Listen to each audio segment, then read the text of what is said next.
Bonjour, n'hésitez pas à mettre à profit les 12 jours qui vous restent pour que votre soutien à notre podcast soit défiscalisé. Rendez-vous sur notre site lenouvelespritpublic sans séparation.fr, cliquez sur la rubrique Soutenez-nous et choisissez entre le don ponctuel et le don mensuel. Merci.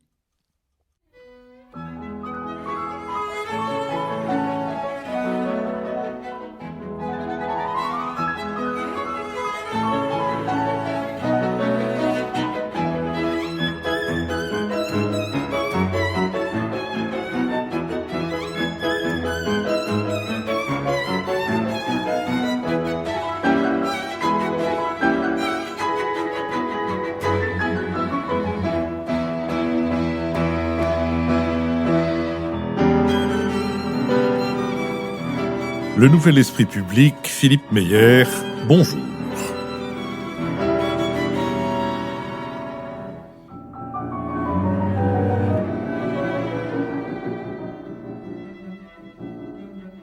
Bonjour, merci de nous avoir rejoints pour ce Nouvel Esprit Public au cours duquel nous nous efforcerons d'éclairer la question néo-calédonienne avec Béatrice Gibelin, directrice de la revue Hérodote, avec Lucille Schmid, du comité de rédaction de la revue Esprit, avec Lionel Zinsou, président de la Fondation Terra Nova et ancien Premier ministre du Bénin, et autour de Jean-François Merle, conseiller d'État honoraire et ancien collaborateur de Michel Rocard pendant une vingtaine d'années, dont certaines ont été critiques pour la Nouvelle-Calédonie. Nous sommes partenaires de l'hebdomadaire Le 1, dont le dernier numéro, qui restera en vente pendant 3 semaines, a pour titre « Migrants, sommes-nous humains ?»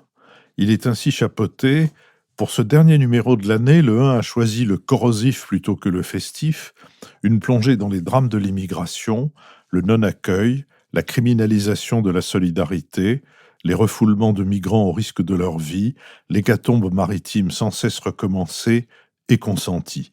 Les actes commis en notre nom aux frontières de l'Europe interrogent sur la part d'humanité qui s'est perdue en nous pour que collectivement nous acceptions l'inacceptable. Cette question humaine, déjà plantée de la pire manière au cœur de la campagne électorale française, restera posée bien après que les lumières de Noël seront éteintes. Dans notre Bada, si c'est pour la culture, on l'a déjà donné. Nous avons mis en ligne mercredi dernier la première partie d'une conversation avec Françoise Etchegaray, qui fut pendant 13 longs métrages la collaboratrice d'Éric Rohmer, qui l'appelait sa danseuse étoile, et qui a publié l'an dernier un remarquable livre sur le cinéaste de l'Anglaise et le Duc, Conte des 1001 Rohmer, aux éditions Exil. Notre prochain enregistrement à l'école alsacienne aura lieu le dimanche 9 janvier. Les inscriptions sont déjà ouvertes et dimanche prochain, nous diffuserons l'émission consacrée au procès des attentats de novembre 2015 autour de Georges Saline, l'auteur de L'Indicible de A à Z et de Il nous reste les mots, livre coécrit. Georges Saline, je le rappelle plutôt, a perdu sa fille au Bataclan. Sa fille a été assassinée au Bataclan et il a réalisé un livre d'entretien avec le père d'un des terroristes qui a été abattu à la suite de ces attentats. Ce sera donc diffusé, mise en ligne dimanche prochain, et la conversation, puisque ça avait été enregistré en public, la conversation avec le public sera, elle, mise en ligne le mercredi suivant. Intéressons-nous à cette page mal tournée en Nouvelle-Calédonie. Le 12 décembre dernier, les habitants de Nouvelle-Calédonie ont été appelés pour la 3e fois à s'exprimer par référendum sur l'indépendance de leur île. Située à 1400 km à l'est de l'Australie, elle est une collectivité d'outre-mer française à statut particulier. Le territoire a conservé des séquelles de sa colonisation, fracturée entre, d'un côté, au nord et dans les îles Loyauté, les populations indigènes, principale force indépendantiste, et au sud, une large majorité, Kanak d'un côté, Caldoche de l'autre, descendants d'Européens, et fournissant le gros des forces loyalistes. L'opposition historique entre ces deux camps a dégénéré, basculé dans le sang au cours des années 80, avant d'aboutir à la négociation, puis aux accords de Matignon en 1988, dont les visées étaient de pacifier les relations en entamant un processus d'émancipation. 10 ans plus tard, l'accord de Nouméa accordait une relative autonomisation à ces îles du Pacifique en les dotant d'institutions propres et en leur promettant 3 référendums sur leur indépendance dans les 20 ans. Si au cours des 2 précédentes consultations, en 2018 et 2020, une majorité de Calédoniens a voté en faveur d'un maintien dans la République, l'écart s'est progressivement réduit Et le non à la question « Voulez-vous que la Nouvelle-Calédonie accède à la pleine souveraineté et devienne indépendante ?» ne l'a emporté l'an dernier qu'à 53,3% des voix, 56,4% en 2018. Le référendum du 12 décembre s'est traduit par un non à l'indépendance à 96,49% des voix. Ces suites sont frappées d'incertitudes diverses en raison d'un appel au boycott d'une majorité des mouvements indépendantistes qui souhaitaient un report du scrutin en arguant d'une situation sanitaire ne permettant pas le déroulement optimal de la consultation. Cet appel a été largement suivi puisque le taux de participation s'est établi à 43,90 cette année contre près de 86% lors de la dernière consultation en 2020. Autant d'éléments qui complexifient les négociations nécessaires à la définition d'un nouveau statut pour le Caillou. Rappelons enfin que l'île est placée au cœur de tensions entre la Chine et ses voisins en Asie, à la fois pour ses ressources, dans la mesure où elle concentre 15% des réserves mondiales de nickel, et pour son emplacement privilégié en Océanie, alors que l'Empire du Milieu tisse progressivement des liens par ces nouvelles routes de la soie vers l'Europe. Jean-François Merle, quelles ont été vos premières réactions à l'annonce des résultats du référendum, peut-être même d'ailleurs un peu avant, au moment où on a su que les indépendantistes, en tout cas la très grande majorité d'entre eux, appelleraient au boycott de ces élections? Ma première réaction a été quel gâchis. Tout ce chemin pour en arriver à ce résultat d'incertitude. Et en fait, le moment où j'ai eu cette réaction, c'est pas quand les indépendantistes ont annoncé qu'ils ne reconnaîtraient pas les résultats du scrutin, c'est quand le gouvernement a décidé de maintenir la date du 12 décembre alors que d'autres options s'offraient à lui. Parce que vous pensez que le gouvernement... rappelons que quand même la pandémie avait chuté terriblement vers le 15 octobre, donc 2 mois avant la consultation, que l'argument principal des indépendantistes était affaibli. Non, parce que c'était pas uniquement la question du degré de contagiosité et de circulation du virus qui était en cause. C'était aussi le fait que la Nouvelle-Calédonie a été frappée de manière extrêmement soudaine par la pandémie. Elle avait vécu sans atteinte du Covid jusqu'en septembre de cette année. Et à partir du 9 septembre, il y a eu une progression extrêmement foudroyante, puisque en 6 semaines, le taux de mortalité a atteint 1 pour 1000.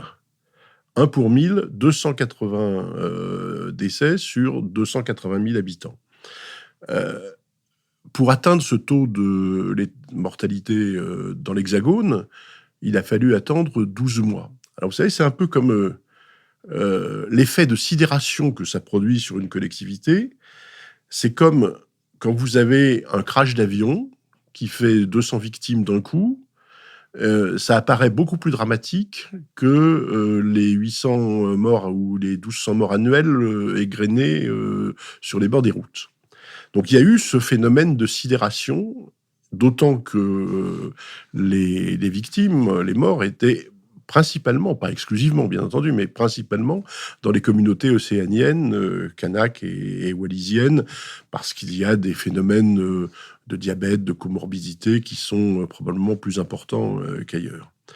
Et au-delà d'un des responsables du parti wallisien et foutounien qui s'appelle l'Éveil océanien, qui avait pris position pour le non en disant non, pas maintenant, a dit qu'est-ce que vous voulez ? Quand on en est à chercher quelques dizaines de milliers de francs pacifiques pour acheter des cercueils pour nos parents, le sujet, c'est pas celui du référendum. Donc il y a eu aussi une question culturelle qui est la place du deuil rituel dans les civilisations océaniennes, et le fait que le gouvernement ait été insensible à ça malgré les recommandations qui lui avaient été prodiguées, le fait que les loyalistes aient considéré ça comme un prétexte alors qu'eux-mêmes vivant à côté des Kanaks et des Océaniens auraient pu comprendre, mais on a l'impression qu'ils vivent à côté, mais en même temps très loin.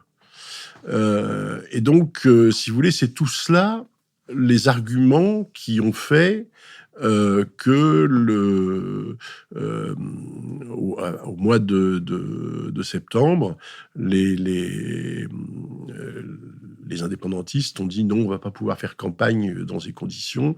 La campagne avait été arrêtée, d'ailleurs, tout le courant du mois d'octobre. Voilà, donc c'est un peu tout ça qui avait poussé, c'est pas uniquement le taux d'incidence à une date donnée. Lucille Schmitt. Oui, merci Jean-François Merle de ça, parce que au fond, vous décrivez, quand vous dites ces gens qui vivent à côté mais très loin, vous décrivez la difficulté à constituer un peuple calédonien, qui est le terme juridique qui est employé dans les textes, je ne sais plus si c'est des accords de Matignon ou des accords de Nouméa, mais on sent bien cette difficulté à faire peuple au-delà de l'affirmation juridique. Ce qui est important aussi, c'est qu'à mon sens, les indépendantistes, qui je crois avaient discuté avec Édouard Philippe sur la possibilité de reporter le référendum après les présidentielles, c'est un point en tout cas qui avait été évoqué par Édouard Philippe, ont peut-être aussi le sentiment qu'on voulait régler les choses avant les affaires sérieuses en métropole. Et en tout cas, cette question de la date est évidemment une question très, très sensible, très délicate. Après, on a aussi le sentiment, vu de métropole, vu de France, vu de la France métropolitaine, que ça peut être un refus d'obstacle de la part des indépendantistes et qu'ils craignaient, au fond, de perdre ce troisième référendum. Donc ce serait bien que... Il y a la question du deuil kanak que vous avez évoqué, qui est une question fondamentale. Le deuil kanak dure 1 an. Et à partir de là, le report de la date du référendum était inscrit dans le fait de respecter la période du deuil kanak. Mais il y a aussi cette question de, au fond, est-ce que le référendum est la bonne manière de résoudre cette question du peuple calédonien, 3 référendums de suite, y compris à l'extérieur, du côté des puissances qui sont dans la région, notamment de l'Australie, parce qu'on parle beaucoup de la Chine, mais il y a aussi la question australienne. Est-ce que c'est pas vu aussi comme une espèce de détermination implicite de la France à se débarrasser de la Nouvelle-Calédonie? C'est un point qui est important, vous qui avez participé à l'élaboration de ce processus. Comment est-ce que la France peut considérer cette Calédonie, cette Nouvelle-Calédonie? Est-ce qu'elle fait partie intégrante de la France, vue de Paris? Jean-François Merle. Il y a beaucoup de questions dans ce que vous venez d'évoquer et je vais essayer de reprendre les choses de manière un peu chronologique. Après le deuxième référendum, Édouard Philippe, qui était Premier ministre à ce moment-là, avait réuni, comme le prévoyaient les accords de Nouméa, le comité des signataires des accords, pour envisager la suite, le calendrier de la suite, les modalités. Et à l'issue de ce comité des signataires, il avait dit « Nous sommes tombés d'accord pour que le troisième référendum, s'il est demandé, parce que ce n'était pas non plus une obligation, c'était une faculté, intervienne après la séquence des élections présidentielles, c'est-à-dire en septembre 2022, afin que ça n'interfère pas avec les questions de politique intérieure. » Et ça, c'est quelque chose qui est extrêmement important, parce que moi, j'ai un souvenir personnel très précis, qui remonte au dimanche 26 juin 1988, juste après que les différents partenaires aient signé les accords de Matignon. Michel Rocard s'est adressé à eux en les regardant chacun les yeux dans les yeux et en disant « Je ne sais pas où nous serons les uns et les autres dans 3 ans, dans 5 ans, dans 10 ans, mais il faut que nous prenions un engagement solennel qui est de tout faire là où nous serons pour que plus jamais la Nouvelle-Calédonie ne soit un enjeu de politique intérieure française. » Parce que c'est ça qui avait amené au drame qu'elle avait connu dans la période dite des événements, puis avec la prise d'otage et l'assaut de la grotte d'Ouvéa. Et ce que j'ai appelé le serment de Matignon, il a été respecté pendant 33 ans par tous les gouvernements. Tous les hommes politiques de gouvernement, tous les responsables politiques, qui soient dans la majorité, dans l'opposition, absolument sans qu'il y ait d'anicroche. Et là, pour des raisons qui n'ont jamais reçu d'explication, à mes yeux, convaincantes, le gouvernement a réuni non pas le comité des signataires, mais une formule un peu réduite où il avait choisi qui venait et qui ne venait pas au mois de juin de cette année. Et il a proposé la date du 12 décembre. Et déjà à ce moment-là, toutes les formations indépendantistes n'étaient pas d'accord sur le choix de cette date. Or, qu'est-ce qui fait qu'un scrutin peut régler un différend politique ? C'est que tout le monde soit d'accord pour reconnaître les résultats. C'est pas le taux de participation. Le taux de participation au référendum sur le quinquennat, en 2000, il a été de 31%. Personne ne remet en cause le quinquennat à cause des 31%. On peut le remettre en cause pour d'autres raisons en disant il y a des effets pervers, mais personne ne le remet en cause sur la base du taux de participation. Le référendum qui a approuvé les accords de Matignon-Oudinot en 1988, il a été voté à 36%. Le RPR, à l'époque, avait appelé à l'abstention, mais personne n'avait dit qu'il ne reconnaîtrait pas les résultats. Et donc, ça a permis de régler la question. Inversement, en juin 2016, les électeurs de Loire-Atlantique ont approuvé la réalisation de l'aérodrome de Notre-Dame-des-Landes.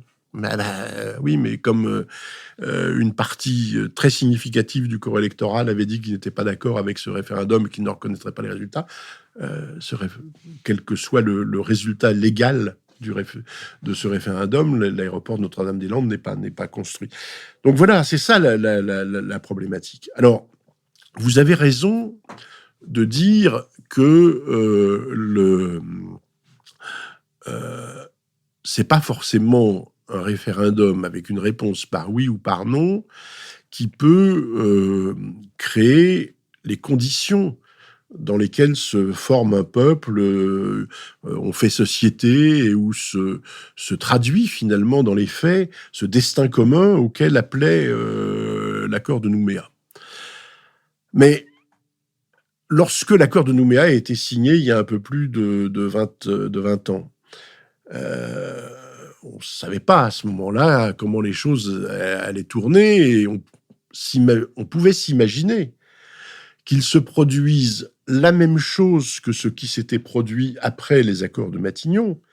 Parce qu'après les accords de Matignon, où ce référendum devait intervenir 10 ans plus tard, là, ce sont les deux camps loyalistes et indépendantistes qui s'étaient mis d'accord pour une nouvelle période de transition sur 20 ans. Enfin, les indépendantistes demandaient 15 ans à l'époque, Jacques Lafleur demandait 25 ans, donc ça s'est terminé à 20 ans. Mais ça, c'est une négociation, mais tout le monde était d'accord pour aller dans le sens de cette négociation. Or là, le problème, c'est que on a forcé les choses. Et dans la culture océanienne, ça ne marche pas de forcer les choses. Il faut à un moment ou à un autre créer les conditions, que la palabre crée les conditions du consensus. Et c'est vrai qu'aujourd'hui, on a beaucoup de mal à voir, en tout cas chez un certain nombre de responsables politiques, l'acceptation autrement qu'en parole de cette idée du destin commun. Moi, ce qui me rend quelquefois le plus optimiste, c'est que dans les jeunes générations qui sont plus métissées, où ils ont vécu ensemble sur les bancs de l'école, de l'université, etc., on ne retrouve plus les préjugés et les a priori du passé. Lionel Zinsou. Oui, alors un mot qu'on n'a pas encore prononcé, Jean-François, c'est celui de décolonisation. Si on décentre un peu le regard, au-delà de la relation entre la métropole et la communauté, la collectivité sui generis, il y a quand même une opinion internationale, il y a quand même une organisation des Nations Unies. Moi, je suis frappé par le fait qu'il y a des solidarités assez profondes autour de l'idée que c'est bien une question de décolonisation et que la décolonisation doit s'accomplir et qu'au 3/5e de l'Assemblée générale des Nations Unies, un petit peu avant que vous soyez aux affaires à Matignon, ça a bien été classé comme un territoire à décoloniser et ça reste quelque chose qui est assez fort pour la grande majorité des populations dans le monde qui sont d'anciens colonisés. Les anciens colonisés sont la majorité, pas seulement à l'Organisation des Nations Unies. Donc, moi, un jour, un souvenir, je voyageais entre Paris et Sydney avec Dick Kukweyi. Dick Kukweyi, je ne sais pas si vous vous rappelez, mais il était à la fois kanak et un des dirigeants du RCPR et un loyaliste. Et il était à l'époque le président de l'organisation législative du territoire. Et je n'ai pas dormi, ça dure 12 heures, la première escale entre Paris et Jakarta. Pendant 12 heures, il m'a expliqué tous les combats communs entre les Kanaks, pendant la guerre d'Algérie, le FLN, les problématiques de la décolonisation de l'Afrique subsaharienne et ses modalités différentes de l'Afrique du Nord. Ça, j'ai été quand même très frappé par la solidarité des peuples, même pour quelqu'un qui, clairement, était plutôt du RCPR que et le FLNKS n'existait pas encore. Et il était clairement ni socialiste ni indépendantiste. Mais ça m'a frappé, cette solidarité. Et je crois qu'elle est toujours actuelle. Et dans la région, il est quand même intéressant de voir que les autres États mélanésiens sont solidaires des indépendantistes de façon extrêmement claire, notamment pour la Papouasie, Nouvelle-Guinée, etc. Et évidemment, les grandes puissances de la région, membres du Commonwealth, l'Australie, la Nouvelle-Zélande, etc. Donc, il y a quand même cette dimension qui n'est pas juste un tête-à-tête entre métropole et collectivité sui generis. Et je pense qu'il y a une revendication internationale de la décolonisation. Alors, et quand on a dit ça, évidemment, c'est assez compliqué parce que, un peu comme dans d'autres départements ou territoires d'outre-mer, le statut actuel a des bénéfices assez considérables, et notamment, moi, une chose qui me frappe sont les chiffres économiques, c'est-à-dire entre les autres États mélanésiens et la Nouvelle-Calédonie, il y a une différence entre 1,5 et 1,10 en termes de PIB, de richesse par tête. Il y a évidemment, on est beaucoup plus près des niveaux de revenus de l'Australie que de la Papouasie et du Vanuatu, à l'évidence. Donc, il y a quelque chose de paradoxal qu'on retrouve tout à fait aux Antilles et qui est quand même une complexité considérable, qui est que les bénéfices de ne pas être décolonisés sont quand même assez considérables malgré les inégalités. Donc, comment on gère ce paradoxe, et est-ce que on sent la pression à Nouméa et à Paris du fait que l'opinion internationale résonne en termes de décolonisation? Jean-François Merle. Alors, sur la différence de revenus entre la Nouvelle-Calédonie et les pays voisins, oui, bien sûr, mais en n'oubliant jamais que le rapport des inégalités entre la Nouvelle-Calédonie est de 1 à 10, alors qu'il est de 1 à 4 dans l'Hexagone. Donc, ça fait quand même une répartition du PIB qui est extraordinairement inégalitaire. La question est en effet une question aussi internationale, parce que, et d'ailleurs, c'est une des raisons pour lesquelles les 3 référendums successifs ont été réalisés avec la présence d'observateurs de l'ONU, et que régulièrement, le comité des 24, comité de décolonisation, reçoit des représentants de la Nouvelle-Calédonie qui viennent dire où ils en sont du processus. Si on regarde stricto sensu en droit international ce qu'est une décolonisation, l'Assemblée générale de l'ONU, elle dit qu'il faut qu'il y ait un scrutin qui se fasse de manière légitime et éclairée. Donc la question du corps électoral est quelque chose d'extrêmement important. Mais il peut y avoir plusieurs issues. La résolution 1524 de l'ONU n'a pas dit que l'indépendance était nécessairement l'issue d'un processus de décolonisation. Ça peut être aussi le choix de rester associé sous une forme ou sous une autre à l'ancienne puissance administrante, qui à ce moment-là perd son statut à ce moment-là, le processus de décolonisation peut être considéré comme clos. Le vrai problème, c'est que la France, dans son appareil d'État,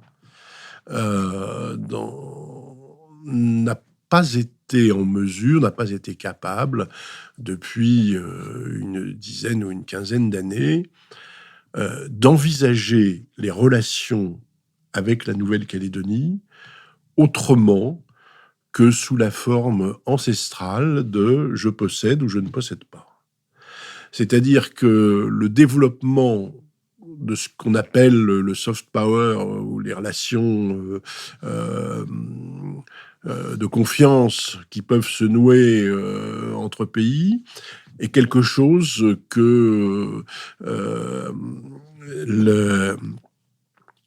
la diplomatie française et l'appareil régalien a énormément de mal à concevoir.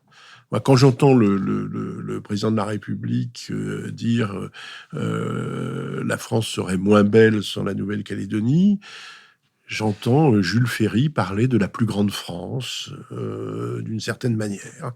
Et je trouve que c'est un peu dommage qu'on en soit encore là. Parce que quand on se dit que il y a des enjeux géopolitiques avec le fait que la Chine ait des vues sur un certain nombre de pays de la zone Pacifique, la Chine, elle procède... alors, c'est pas du soft power, c'est du hard power du billet de banque. Mais c'est pas des relations de type colonisation, prise de possession, etc. Si la France avait voulu éviter que le Vanuatu ne tombe assez largement entre les mains de Faut rappeler que le l'influence Vanuatu, chinoise, c'est à moitié nous. oui, mais peut-être aurait-elle fait autrement, procédé autrement que par le largage pur et simple des Nouvelles Hébrides. Parce que le départ de la France des Nouvelles Hébrides, c'est quand même, en termes de relations internationales, de relations humaines, c'est quand même un fiasco assez considérable. Et moi, je suis absolument convaincu que pour l'influence de la France dans les pays du Pacifique, les Calédoniens et les Kanaks sont extraordinairement francophones.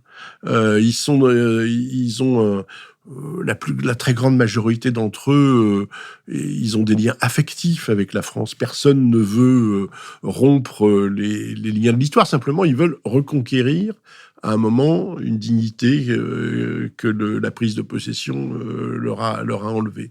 Et moi, je suis absolument convaincu que des relations de partenariat solides, établies sur des bases solides, avec une Nouvelle-Calédonie qui serait indépendante, permettraient un rayonnement de la France beaucoup plus important que ce que l'on a aujourd'hui. Béatrice Gibelin. Oui, on oppose toujours, au fond, Caldoche, qui serait les colons arrivés, colonisation de peuplement, parce qu'en Nouvelle-Calédonie, c'est une colonisation de peuplement, même s'il a fallu beaucoup de temps, et puis Kanak. Or, et on le voit, par exemple, sur les résultats des cartes électorales, c'est tellement très net, mais ça nécessite quand même d'y revenir un petit peu. D'abord, c'est cette répartition de la population dont nous n'avons rien dit. On a dit que c'était 280 000 habitants, mais Nouméa et l'agglomération de Nouméa, ça représente aujourd'hui 180 000 habitants. Ça veut dire que d'une certaine façon, on a une très grande majorité, une majorité de la population qui est concentrée sur un territoire très, très petit. Et que la répartition de la population kanak, qui est beaucoup plus sur le versant oriental, elle va être dans des densités de population faibles et dans des villes qui vont être de taille petite ou moyenne. C'est-à-dire et que Nouméa est principalement occupé, non pas évidemment par des Kanaks, mais surtout par Européens et assimilés, pour faire vite. Mais je vais insister sur le côté assimilé, parce qu'on oppose toujours Européens et Kanaks, et puis il y a toute cette population diverse dont vous avez un peu parlé, ou dont Lucie a parlé, c'est-à-dire les Vietnamiens, les Antillais, les Indonésiens, les Valisiens, d'autres Mélanésiens, des Polynésiens, etc., qui ne semblent pas être pris véritablement en compte, ni d'une certaine façon très clairement par les Européens, et ni par les Kanaks. Et c'est là où moi je voulais vous interroger. Les Kanaks, sur le plan démographique, ne sont pas majoritaires. C'est-à-dire que dans des référendums, ils risquent fort de ne pas emporter, avec une forte mobilisation des loyalistes, d'emporter la victoire. Et je me dis, mais ont-ils cherché à la limite, associer non pas des Européens vus comme métropolitains arrivant, mais associer tous ces peuples qui ne sont pas forcément toujours aussi étrangers à leur propre culture pour constituer, je vais dire, un ensemble politique qui, dans un référendum, pourrait avoir la victoire. Mais tellement convaincus qu'eux seuls sont le peuple légitime à diriger et à contrôler d'une certaine façon l'ensemble politique de la Nouvelle-Calédonie, ils ont d'une peut-être façon marginalisé ce qui aurait pu être pour eux le moyen de s'imposer. Ça me semble être une des questions, parce que quand on voit les résultats des précédents référendums, ce n'est pas que le vote des Européens qui explique ce succès. Ça veut dire qu'il y a une partie des Mélanésiens qui ont voté aussi, et puis ces peuples associés, si vous voulez, ou qui sont arrivés, qui ont eu le droit de vote. Dernière question, vous avez évoqué le corps électoral. Ça n'a pas été une mince affaire que de définir le corps électoral sur lequel on doit se mettre d'accord. Ce corps électoral a été fixé, je crois, en 1988 ou 98 ? 98. En 98. Depuis, on n'y a pas touché. Est-ce qu'il y a de nouveau des gens qui peuvent s'inscrire sur ces listes ou pas ? Quel problème ça peut poser ? Jean-François Merle. Alors, parmi les exceptions nombreuses de la Nouvelle-Calédonie, il y a le fait que on peut y faire des statistiques ethniques sur la base des communautés, ce qui est, comme on s'en aperçoit là-bas, un instrument extrêmement précieux pour mesurer les progrès ou pas dans la réduction des inégalités. Ça, c'est une petite parenthèse pour chez nous. Pour chez nous, voilà. La répartition de la population, elle est en gros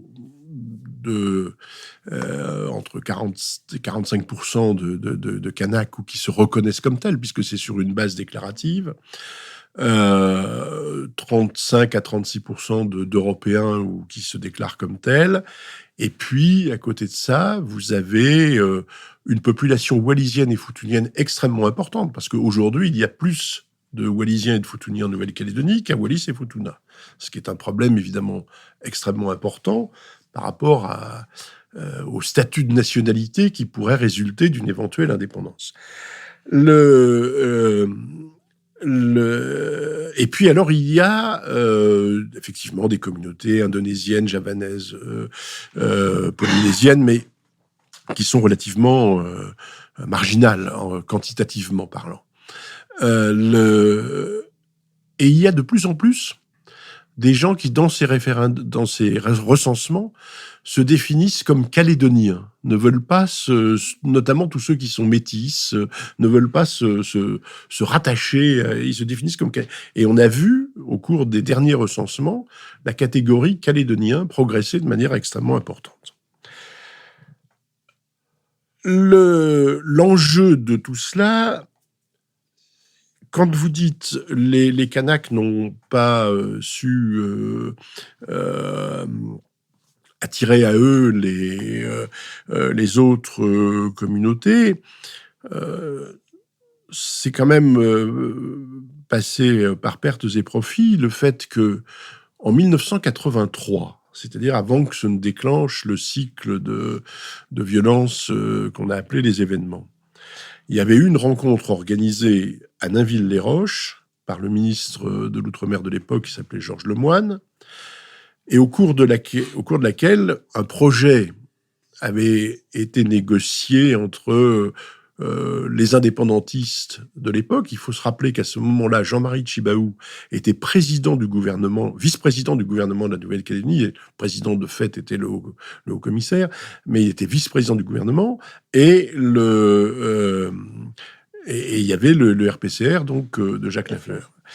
Et au cours de cette rencontre, Jean-Marie Tjibaou avait mis sur la table le fait que les Kanaks, bien qu'étant le peuple premier, le peuple colonisé, étaient d'accord pour ouvrir le droit de vote dans le cadre d'un processus d'autodétermination à ceux qu'il avait appelés les victimes de l'histoire, c'est-à-dire ceux qui étaient arrivés en Nouvelle-Calédonie contre leur gré. Car il ne faut pas oublier que si la Nouvelle-Calédonie est, comme l'Algérie, une des 2 colonies de peuplement que l'histoire coloniale de la France a connues, c'est quand même la seule qui soit à la fois une colonie de peuplement et une colonie pénitentiaire. Parce que la Guyane, qui était aussi une colonie pénitentiaire, n'a jamais été une colonie de peuplement.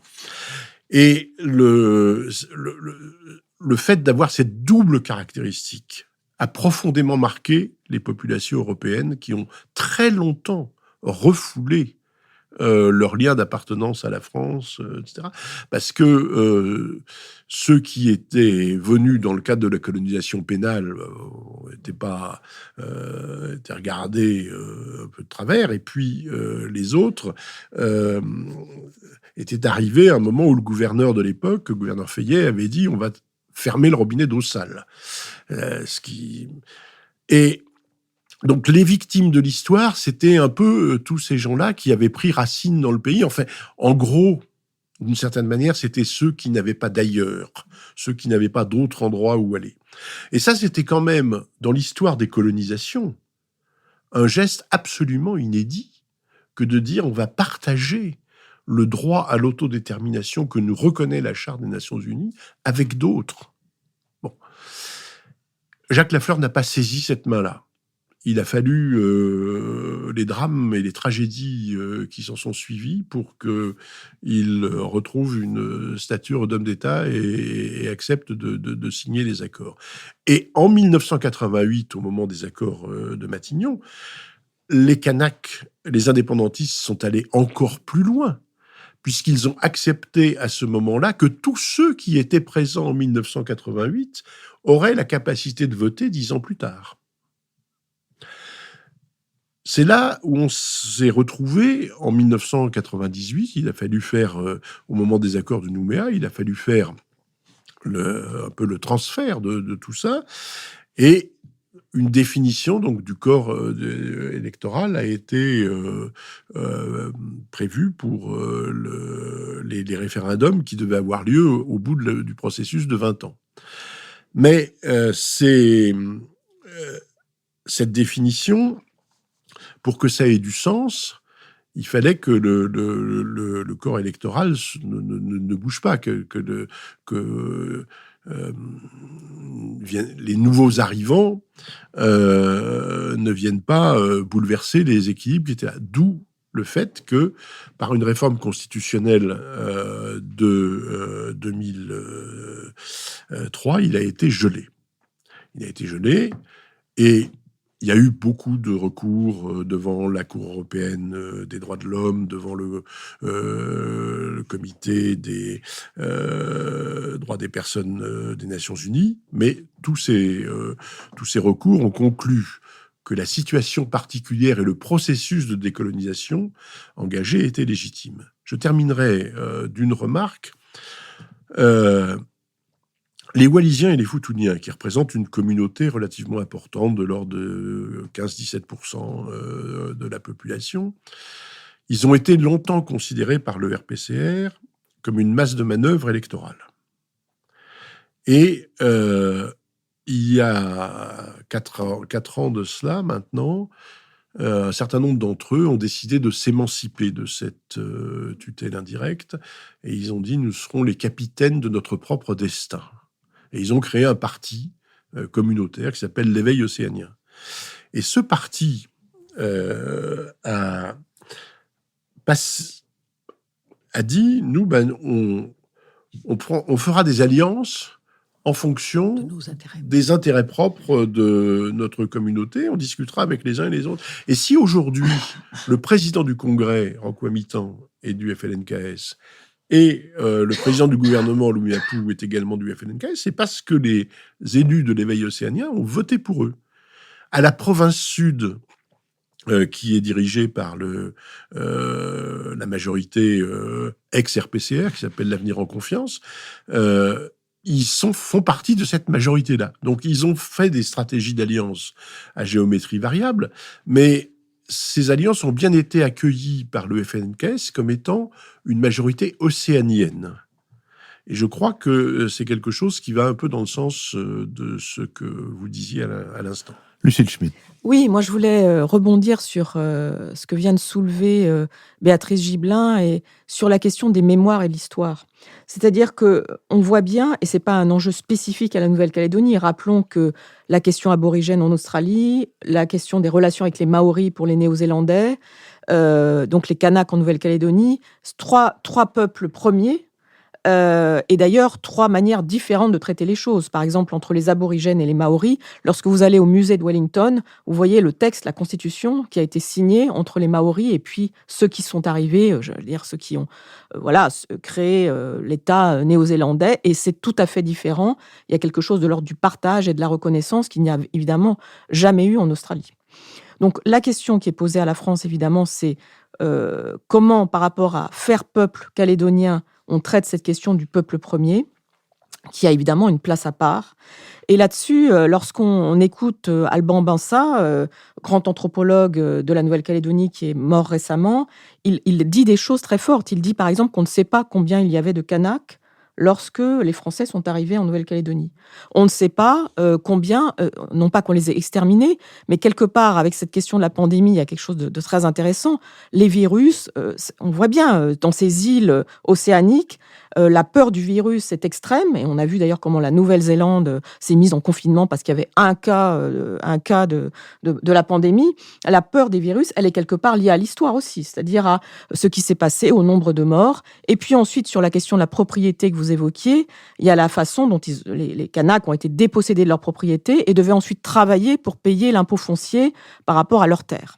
Donc cette question de l'injustice coloniale est quelque part réactivée dans le cadre de ce processus d'accession à l'indépendance. Et comment est-ce qu'on traite cette question de l'injustice historique, de la question de la mémoire? Je me rappelle que, je crois, dans l'accord de Nouméa, la question justement du partage des mémoires était évoquée. Et vous disiez, au fond, il y a les questions des victimes de l'histoire, mais est-ce que le sujet n'est pas plutôt le partage des mémoires de façon à ce qu'on arrive à une mémoire qui puisse être commune pour faire peuple? Jean-François Merle. Alors, le partage des mémoires, il a été quand même en grande partie réalisé dans un document que moi j'ai toujours trouvé d'une hauteur de vue exceptionnelle, qui est le préambule de l'accord de Nouméa, qui est le premier texte qui décrit de manière à la fois factuelle, mais en même temps acceptée par tous, parce qu'encore une fois, c'est ça la question essentielle, c'est que ce soit accepté par tous. La manière dont s'est déroulée la colonisation et l'histoire de Nouvelle-Calédonie. Et ce texte ne dit pas que la colonisation était un crime contre l'humanité. Il dit qu'il y avait des zones d'ombre, que les Kanaks ont été dépossédés de leur culture, etc. Même si par ailleurs n'étaient pas dépourvus de certaines lumières, parce qu'il y avait aussi des gens qui étaient venus sans intention de nuire, des médecins, des enseignants, etc. Et donc, ce texte reconnaît aussi que la colonisation s'est faite selon ce qu'étaient les règles du droit international des puissances dominantes à l'époque. Il avait quand même pour fonction de solder en partie le contentieux colonial. Il se faisait en même temps avec le fait que la culture kanak était valorisée. Ça a été notamment la réalisation du centre culturel Chibaou, qui est un élément de diffusion et de partage d'une culture, mais non pas d'une culture momifiée ou muséographique, mais d'une culture appropriée et vivante dans l'actualité. Il y a notamment un grand travail auprès des scolaires. Il y a désormais un enseignement des langues kanak dans l'enseignement général, c'est-à-dire que même les petits, les enfants d'Européens peuvent se familiariser avec les langues ou la culture kanak à l'école. Et dans le processus issu des accords de Matignon, il y avait eu tout un travail de redistribution foncière qui avait été fait et qui avait, à l'époque, il y a eu, si je me souviens bien, entre 35 et 40 000 hectares qui ont été redistribués comme ça aux tribus kanak. Donc le chemin de réparation, de prise en compte du fait colonial, il a en partie été fait. J'avais le sentiment qu'on pouvait même aller plus loin quand le président Macron est allé en Nouvelle-Calédonie en 2018 et qu'il a transféré les actes de prise de possession qui étaient dans les archives nationales, qui ont été transférés à la Nouvelle-Calédonie et mis en dépôt aux archives de la Nouvelle-Calédonie. C'est une façon aussi de j'allais presque dire de boucler la boucle de l'histoire. Mais il reste encore un dernier maillon à franchir. Alors, c'est vrai que par rapport aux autres populations des pays colonisés, il faut quand même pas se dissimuler que malgré toute son injustice, malgré la répression extrêmement violente des révoltes kanak qui ont eu lieu, le cantonnement dans les réserves est peut-être ce qui a évité aux Kanaks de connaître le destin des aborigènes australiens. Parce qu'ils se sont maintenus à l'écart, au moins pendant un certain temps, de la civilisation européenne qui arrivait conquérante.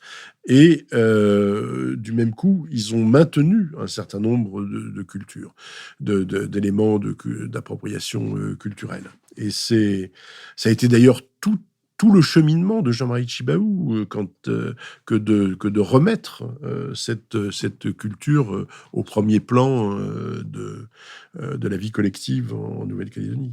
Lionel Zinsou. Oui, moi je trouve que c'est très impressionnant ce qui a été fait sur le plan culturel. Et 10 ans après la mort de Jean-Marie Tjibaou, l'ouverture du centre culturel Tjibaou, je suis frappé par ce qui a été fait notamment par quelqu'un qui est aujourd'hui le président du musée Jacques Chirac du Quai Branly, Emmanuel Casarero, qui est un métis à la fois kanak et de mère métropolitaine, et qui a fait un travail sur le patrimoine kanak dans le monde entier, un travail de recensement exceptionnel, et qui donne en fait un prestige très significatif, et évidemment redonne de la dignité. Enfin, l'œuvre culturelle qui a été entreprise par Jean-Marie Tjibaou est impressionnante et a été continuée par sa veuve et par ses institutions. Donc ça, je pense que c'est un atout assez unique. Et dans l'histoire de la colonisation, cette espèce de restitution de l'identité, elle est assez récente s'agissant de l'Afrique, et elle est vraiment pionnière dans ce domaine. Maintenant, si on se tourne vers le futur, est-ce qu'il y a un potentiel de violence aussi fort que pendant les événements ? Parce qu'en dehors de la grotte d'Ouvéa, tout de même, tous les grands leaders kanaks ont été assassinés.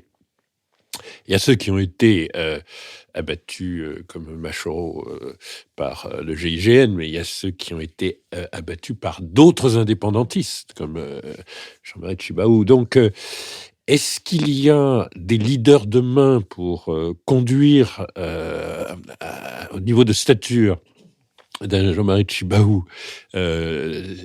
cette apparition d'un peuple calédonien et d'une construction constitutionnelle qui va forcément être assez originale, et est-ce que si on n'obtenait pas cela, est-ce qu'il y aurait un risque de violence ? Vous avez parlé tout à l'heure de tragédie, il y a eu une succession de tragédies. Moi j'étais à Matignon un peu avant que vous arriviez. 85-86, je partageais mon bureau avec Edgar Pisani, puis Christian Blanc, avec qui vous avez travaillé ensuite. On était vraiment dans une ambiance de guerre civile. Est-ce qu'il y a un risque, notamment du fait des inégalités, notamment du fait du chômage de la jeunesse, etc., qu'on replonge dans quelque chose de tragique? Jean-François Merle. Aujourd'hui, personne ne veut revivre ces événements. En tout cas, ceux qui en ont la mémoire. Donc ça, c'est important. C'est-à-dire une minorité. Oui, bien sûr, mais tout à fait. Mais ça, c'est plus de la moitié de la population calédonienne a moins de 30 ans. Ça veut dire qu'ils n'ont pas connu cette période-là. Et il a fallu assez longtemps pour que dans les familles, on en parle. Et qu'il a fallu assez longtemps aussi pour qu'à l'école, on l'évoque de manière un peu aseptisée, mais enfin, on le traite quand même aujourd'hui. Ce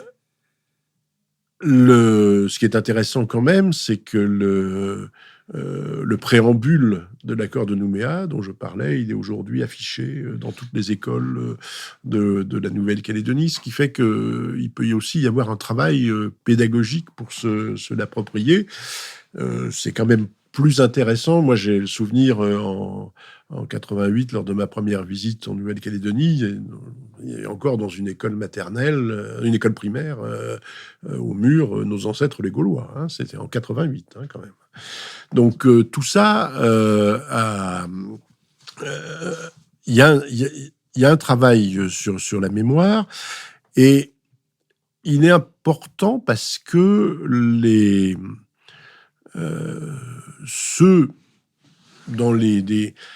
il y a eu un phénomène de renouvellement assez fort chez les leaders loyalistes.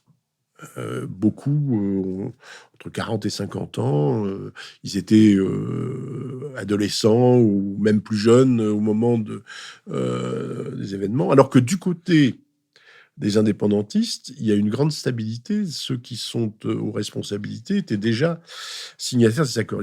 Donc il n'y a pas le même rapport à la mémoire et à l'histoire. Mais en même temps, on sent bien qu'il y a des générations qui vont disparaître, d'autres qui vont les remplacer. Et est-ce qu'ils auront la capacité de se rappeler de comment les choses ont tourné et pourquoi elles ont tourné de manière aussi dramatique? Et là où j'ai un élément d'inquiétude, c'est que une partie, encore une fois, je crois que dans les jeunes générations, le métissage, l'éducation commune fait beaucoup pour le rapprochement. Mais dans les leaders politiques, dont certains, pour des raisons de conquête électorale, s'appuient sur la radicalité d'un certain nombre de positions, il y a quand même souvent un déni de l'autre, déni de l'altérité. Il y a eu pendant la campagne du référendum des clips de campagne qui ont été faits par les loyalistes, puisque eux seuls faisaient campagne, qui étaient sous forme de bande dessinée, mais avec une connotation un peu raciste. À tel point que ça avait été même... Il y avait eu un recours qui avait été fait au Conseil d'État, et pour éviter de se faire censurer par le Conseil d'État là-dessus, ils ont retiré les clips en dernière minute. Voilà. Mais le plus grave, moi, ce qui m'est apparu le plus grave, c'est à la limite même pas qu'il y ait eu ça, c'est qu'ils ne comprennent pas pourquoi c'était raciste. C'est ça quand même le plus extraordinaire. C'est que, enfin quoi, tu trouves pas ça drôle, Bamboula, quoi? C'est un peu ça le type de réaction auquel on assiste. Et ça, je trouve que c'est une des choses qui est les plus inquiétantes. Alors je ne crois pas qu'il y ait aujourd'hui le même type de risque de retour à la violence que celui des années 80, parce qu'on n'est plus dans les mêmes situations. Mais ce qu'il y aura, ça peut être des violences urbaines, des émeutes sociales dans les quartiers, parce que à un moment, les injustices deviennent insupportables. Béatrice Gibelin, pour la dernière question, malheureusement 5 minutes qui nous restent, donc une pour la question, 4 pour la réponse. Que le temps est passé vite, pour une fois on pouvait parler sérieusement de la Nouvelle-Calédonie. Dans le contexte, pourquoi le gouvernement français a maintenu ce référendum et qui vous a fait dire quel gâchis, est-ce que le contexte international de sorte de pression, si vous voulez, avec l'Australie, la Chine, l'affaire des sous-marins, mais qui vient tardivement. Cette idée que la zone exclusive et économique exclusive de la France, et c'est très important, 1 500 000 km², les enjeux du nickel à un moment où, avec le numérique et toutes les transformations industrielles, c'est un enjeu très important, même si, bien sûr, on voit que les sociétés minières font pas tant d'argent que ça, qu'une société suisse est prête d'une certaine façon à laisser tomber. Est-ce que tout ce contexte-là n'a pas un peu joué? Jean-François Merle. Enfin, beaucoup de ces arguments sont de pure circonstance. On n'a pas parlé de la Chine au cours des 2 premiers référendums. Elle était là pourtant. La Nouvelle-Calédonie vend 50%, exporte en Chine 50% du nickel qu'elle ne traite pas sur place. Et le paradoxe, c'est qu'il y a 2 ans, c'est les loyalistes qui reprochaient aux indépendantistes de torpiller la SLN parce qu'ils refusaient de voter des autorisations d'exportation de nickel en direction de la Chine. Donc c'est ça la réalité. La zone économique exclusive. Mais depuis 20 ans, depuis les accords de Nouméa, la responsabilité de la gestion de la zone économique exclusive, c'est-à-dire les autorisations de pêche qui sont données, les autorisations d'exploitation qui sont données, c'est de la responsabilité de la Nouvelle-Calédonie. La France, ça lui coûte. Ça lui coûte la surveillance maritime, aéronavale, etc., etc. Donc, les intérêts géopolitiques qui ont été mis en avant, ils ne correspondent pas, pour moi, à la réalité des enjeux. Alors, bien sûr, il y a des enjeux géopolitiques, la présence de la France, les liens avec la Polynésie, avec Wallis et Futuna, avec les autres pays. Enfin, je veux dire, c'est pas à cause de la Nouvelle-Calédonie que l'Australie n'a plus voulu acheter les sous-marins français. Donc, je veux dire, tout ça, on a faim de découvrir dans le cadre de cette campagne un peu avortée du 3e référendum, des enjeux qui n'en étaient pas. Non, moi, je crois que la raison la plus simple, malheureusement, c'est que le gouvernement a pensé faire un coup politique en disant on va boucler l'accord de Nouméa avant la fin du quinquennat. Il n'y aurait pas eu la crise sanitaire, ça aurait peut-être pu marcher. Mais il se trouve qu'il y a eu la crise sanitaire et la réaction qui a été faite n'a pas été à la hauteur de ce que l'on pouvait attendre. Jean-François Merle, merci beaucoup de nous avoir éclairé aussi bien dans la longueur du temps que dans l'actualité. Je remercie également Pierre Levrel, avec qui cette émission a été préparée, Benoît Carré, qui en assure le compendium, Nicolas Tourneau, qui va continuer à assurer la surveillance de notre site, comme Olivier Magloire de nos plateformes, Adrien Beccaria, qui a enregistré cette émission pour le studio de l'Arrière-Boutique, et Julien Neuville, qui l'a produit pour Nouvelles Écoutes. La semaine prochaine, nous diffuserons donc l'émission thématique sur le procès des attentats de novembre 2015 avec Georges Saline, qui suit ce procès depuis son premier jour, le 8 septembre. Merci et à la semaine prochaine. D'ici là, d'ailleurs, joyeux Noël, puisque Noël se sera déroulé entre maintenant et cette prochaine émission.